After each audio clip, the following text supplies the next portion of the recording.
So virtually every piece of equipment we use nowadays, smartphones, tablets, you name it, will contain a compound semiconductor. In the past we've talked about things like silicon chips.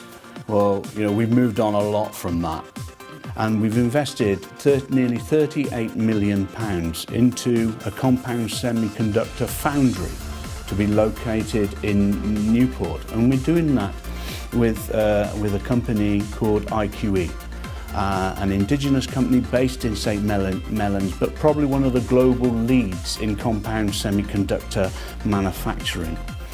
And through that advancement, through that investment, we're going to see the compound semiconductor cluster grow right across the region, because there are many companies in all parts of the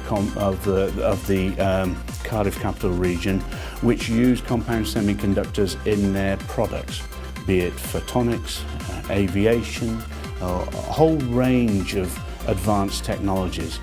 And IQE, based in Newport with this foundry, will be the global leaders in the advancement of this technology.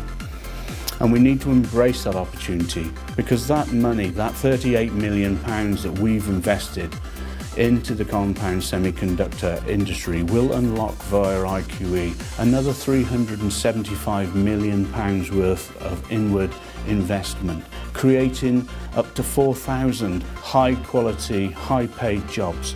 And that's what we need in South East Wales, in the Cardiff capital region, to turn the economic fortunes around here, so we can create those high quality jobs for our young people.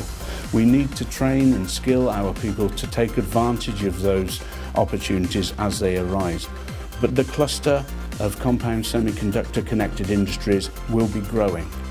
But in 10-15 years, when the City deal matures, we know that there are going to be massive opportunities here, many new jobs, high quality jobs, industries which we still haven't thought about yet.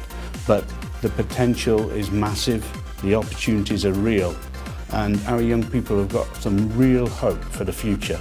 And that will turn around the economic opportunities of South East Wales, and through the City region, containing half of the Welsh population. If we can make a difference there, we can change the whole of Wales for the better.